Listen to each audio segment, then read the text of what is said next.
We welcome you to Flyers Postgame Live, presented by Cure Auto Insurance. Al Morgani, I'm Michael Barkamp. Brian Boucher coming up. All the highlights from this game, if you could call them that. Al, the Flyers now 2-8-1 in their last 11 games. You talked to Brian Boucher pregame, and we're going to talk to him in a second about how important these next four games, now next three games are going into the Olympic break. And with what? L.A., Washington, Ottawa coming. This is troubles. It's big troubles, Michael. It was a very disappointing loss, obviously effort in some cases, but a couple of soft goals that didn't help. So it was a night you'd prefer to forget, but you're not going to be able to forget about it. You can't move the goalpost too many times. Here you said, oh, the next four games. Now it's like, well, they have to do it in the next three games. I think we've run out of moving the goalpost. These next three are just enormous for this team. Even to get a point in this would have been good. Boston's playing really good hockey. I mean, they played a really solid game. Their goaltending has been terrific for them.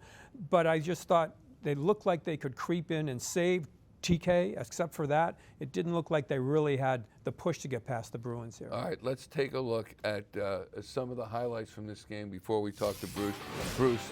Bouch. Yeah. Easy for you to say. This is a Sloan Automotive Group game changer. And this is the a 3-1 score. It would soon be 4-1 right here. Casey Middlestad's going to score the goal, Al. Yeah, and this is after, although we had that couple of soft goals, made a terrific save there, and nobody picked somebody coming up through, going right through the slot here. Look at that save there. Beautiful save. And then come in the rebound. Goaltender doesn't have much of a chance right there. You see York coming over across, goes way wide, comes across, can't get back, just pops it in there, and that was a real killer. Because the Flyers, because Ersson, after letting in a couple of soft goals, really made some big saves there. Yep, and then 2.5 minutes later, here comes Tanner Jeannot to add to the total for Boston. Yeah, that's a good play behind the net, good tough play, win a battle, take the shot, and then there's a tip. I think Hathaway thinks he's got Jeannot tied up there. Got to be right on the hip right there, Jeannot. Right, good positioning, gets just a piece of it, gets past Ersson, and pretty much you knew that it was out of reach. I mean, you can have all sorts of effort coming back, but against this team this year, I think Boston's only won less games than they did all of last season. Yeah. So they've had a remarkable comeback. That was a tough goal to allow. There were other goals, a different deal. Let's talk about it right now with the Bouch. Brian Boucher joining us for the crossover in Boston. Bouch, when you talk about Sam Ersson, he's had his troubles, certainly. He left the game with injury. But when you look at him play, it gets frustrating sometimes. There were at least 2 goals that I know he wanted back, not to mention the Flyers fans watching. Yeah, you know, it's been a tough goal for Sam this year, and you know, I've said it before in prior games. It's almost like the harder you try, sometimes the worse it gets. You know, Sam, as Al mentioned, he made some good saves in this game, but unfortunately, you know, the Victor Arvidsson goal, the first goal, is one that, you know, he has to stop, and the Minton one is one that he's got to stop as well. And too often this year, Sam has given up goals that are stoppable shots. In some cases, they're not like the worst egregious goals that you've seen, but there's certainly ones that you can come up with. He just has not been able to do that. And I know it from my experiences, when you struggle and your confidence kind of wanes, it just kind of tends to wear on you. And, you know, I don't know how serious the injury is for Sam right now. It's unfortunate that he was hurt in the second period, but he needs a reset, and maybe getting to this Olympic break for him will be critical in order to get that reset, kind of recharge, and maybe, you know, find a way to battle back. But, you know, there's no hiding it. It's been a disappointing season for Sam. It's a contract year for him. From a career standpoint, this is a big moment in his career, and unfortunately, it hasn't been a positive year for him. So I feel for him, but at the end of the day, this is a result-based job, and if you don't do the job, you know, there's going to be some questions and criticisms. That is for sure. So, Bouch, it's not often you look at a team that's really struggling like the Flyers and somebody kind of rises in that moment. And it really does look like Konecny has become more of a leader than I've ever seen before coming in. It sounds funny after everything they've gone through, but he looks to me like a guy that just won't let them surrender anything. He's not going to the Olympics. I mean, they hasn't had the playoff stuff for a while here. And I think you can see it's part frustration, but it really looks like a very, very determined player, leader right now, Konecny. Yeah, I mean, it would be easy to kind of fall into the rut of, hey, our team is struggling and you don't have the energy and you don't bring it. But give Konecny credit. I mean, he's battled. His effort level has been there, and then on top of it, I think the results. It's one thing to have effort and compete and kind of hang in there, and then maybe you don't get the results. But for Konecny, he's been getting the results. I mean, his numbers in second half of back-to-backs, he's over a point per game. In the last, I think he's a point per game in the last 7 or 8 games. So he's doing all he can to keep this team in it. Unfortunately, not enough guys are following his lead and doing the same thing that he's doing, and that's why the Flyers are in this rut here in the last 12 games. Bouch, thanks so much for joining us. Look forward to seeing you Saturday morning. Thanks, my friend. Brian Boucher joining us. Guys. Thanks a lot. Let's talk a little bit more about Sam Ersson, and if you could give him any advice, Al. Bouch, I thought, put it great, saying he needs a reset. He might get that now, but when you look at what's befallen him, as we take a look at his goals allowed tonight, and there were too many. This is the warm-up, so I don't think we're warm-ups is good, looking good, looking fine. good, Al. But then the game started, and then you see when early goal right through Ersson, you can see the frustration he has right now. And sometimes it's dangerous to read body language, but I'm reading body language here that as Bouch mentioned, he's really struggling right now, right through again, and you've let the team down at this point with goals like this. No matter the comeback's going to be monumental to come back from and then there were goals, there were big saves afterwards. So he does battle back. He's had a history of that when things go bad to be able to battle back. But this is now a long time this season where he hasn't managed and injured after that second period. So I mean, when you say reset, if you're looking for it, honestly, this is coming into an Olympic break here. I got to think the days off in between, it's Vladar, and probably maybe Kolosov comes up to back up just to give him a mental reset. I mean, every team in sports now has mental health coaches or whatever to get you through something. And it's not like a weakness to rely on it or anything, but maybe that's part of it, just to get your confidence back right here. All right, end of the second period, Al. Here's the injury, as we are told, and it is a scrum in front. Puck comes out, and let's take a look at 33, Sam Ersson. There you go. The end of the play. He's pushed from side to side, but he had just been fallen upon just before that. You saw the scramble in front, and then you see he grabs his right side, it looks like, and if you've got that, if you get that hip injury that goaltenders get, that can be very long-term if that's the case. But I want to obviously got my doctor's degree at Wawa, so I'm not going to speculate. But I mean, somebody, that does not look good when a goaltender's like that. And we see the lower body injuries with goaltenders, you have to give them a lot of time. So if there's a silver lining to this or any lining to this, you've got an Olympic break coming up to kind of get over it. All right, we can't tell if it was hip or groin, but he did grab toward that lower body. Lower body injury, as Rich Hoffman used to say. That means you go up, you go to the shoulder, diagonally across, and that's how you can map it out. We know exactly. Top, bottom, yeah. Exactly. And Travis Konecny, 4 goals now in the last 2 games. And Al, he gets the Flyers on the board tonight in the second period. Yeah, this one here was just a pizza delivered. Rankin did a good job down there deep in the zone, but the turnover comes right to Konecny, and he's like right there. Can't believe he's got it, and just finishes it off and trying to will his team back into this all alone, right at the dot, right at the circle, and cranks it through the goaltender.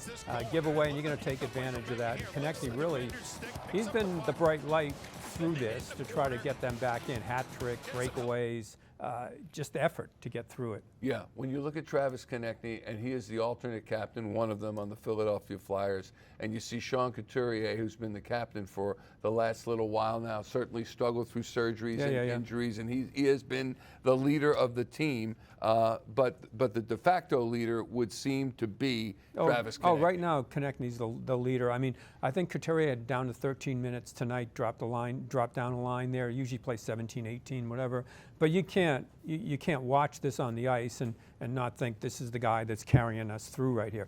Coots always comes out, talks, brings things to the locker room. He, acts as their captain because he's the guy. He's been the veteran. But right now, you look at guys that are on the ice pulling you through it. It's TK. All right, let's hear from SC Sean Couturier, postgame in Boston. From a wider perspective, is that a game that maybe is a little bit better for you guys than that final score showed? 36 shots on goal, lots of hits, just trying to get the energy up. Yeah, I think so, but I think we're disconnected at times. The management of the game's maybe not the best right now. Yeah, I mean we have a lot of skill to make plays and create chances, but we gotta find a way to work together and outcompete the opposite team consistently. We can't have 1-2 shifts off, and it's especially against teams like that, they'll make you cost. Obviously, the lines are a little bit different tonight. What was that like getting, as a group, kind of getting accustomed to that on short notice? Yeah, it was back-to-back, so I think right now we're just trying to find a way to get back on track. You know what? No one's going to be sorry for us, so it's on us to get going, to be better, find ways to get wins. Really, at this point of the year, it's starting to be that. Just got to win games, so I think we just gotta get back to the basics here and focus on ourselves. Obviously, TK's been the hot hand as of late. He gets another one here tonight. We've got some other guys that have kind of been popping as well. You've seen some guys kind of emerging here leadership-wise from your perspective? Yeah, he's been playing good lately. Making a huge impact for us. I think it's time for other guys, including me, to start producing offensively. It's been a tough stretch personally, and got to find a way to help the team in that area. I think we're good. Stand-up guy, Sean Couturier, the captain. Thrill of the game brought to you by Universal Theme Parks, the exhibition at the Franklin Institute. And it might have been 2-1. It's 2-0 here. 8:04 remaining in the first period. And Al, there's a goal that's scored that is disallowed. Looks good initially, certainly. It did. Bruins give it up in the neutral zone here, and they come. Dvorak sends it over to Grubenkin, who had a strong game, I thought. Comes in from this angle. It doesn't look like there's any issue there. Swayman right away pointing there because the stick gets right there in between, or right at the pads. And when they did the review, there it is, the stick there. The review is probably thought that opened up the goaltender there. So disallowed goal. That would have made well, who knows what would happen, but it certainly would have been a lot more interesting right there. A one-goal game coming back after a soft goal goes in.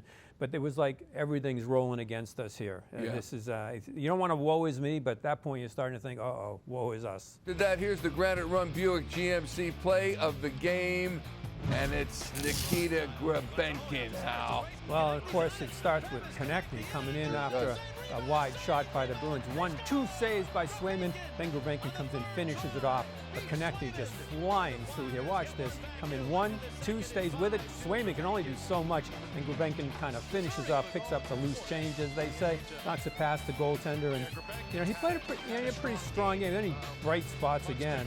Grubenkin had a pretty strong game. Yeah, fourth goal of the season for Nikita Grubenkin. And we talked about Travis Konecny and the fact that he is just a playmaker. He started the whole thing, got the shot on goal, everybody starts to scatter, and then here comes Grubenkin to follow up. Yeah, TK brings you energy. There are still mistakes. We saw him miss a hip check there, but it's just energy. You live with that because he brings so much. There's so much plus you get from him.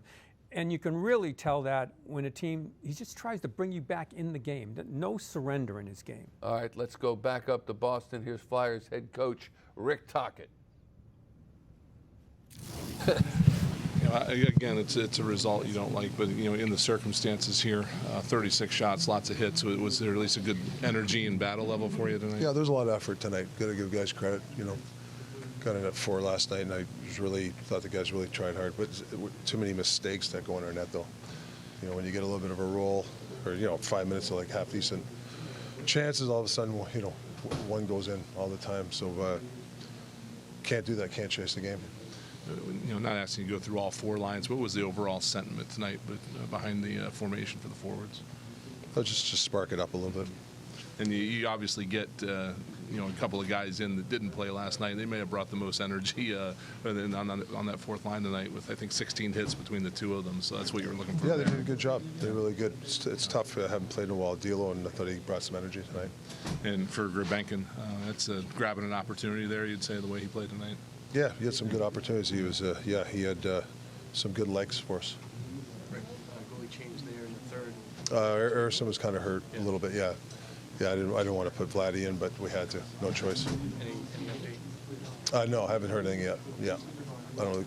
On Ersson, it seemed like it was kind of one of those nights where he made kind of the fantastic save, and there's probably a couple that maybe he wants back. Kind of how did you evaluate him overall? No, it's just, I don't know. It's not just him. I think it's, just some of the goals, like weak side stuff we're giving up. That's a tough one for any goal when you give weak side goals up. With the schedule kind of these last couple of days, is tomorrow one of those, like, really needed an off day and maybe reset and get back at it Saturday? Well, yeah, the schedule, everybody's got to go through it. Our last, 4 weeks have been tough. I'm sure all coaches complain, but not a lot of practice time. It really affects our team when we don't practice. So, got to get back to the drawing board, especially in our own end. We're chasing the game. Thanks. Okay, guys. Coach Rick Tocchet and says we can't chase the game, and that's what the Flyers did tonight. But Al, he also spoke pregame. We had a tape from talking about the team holding each other accountable. He was asked about how close-knit they were, and isn't that a good thing? He said, yes, but they need to hold each other accountable a little bit more, and they're not doing that, and that might mean more wins. Yeah, accountability comes with leadership, team leaders, playing hard all the time. He didn't seem to mind the effort tonight, but those mistakes, they really cost them big time. And they are a team that, when you go over to practice, we watch them when they're here practice. I mean, they use a lot of whiteboard. They went through a lot of that, and they've missed some practice time. So that certainly is something that they seem to depend upon here. He tried to use the line changes as kind of a jolt of energy. It worked in some cases, not in others. Put Zegras in the middle. So he's doing everything, moving all the pieces around.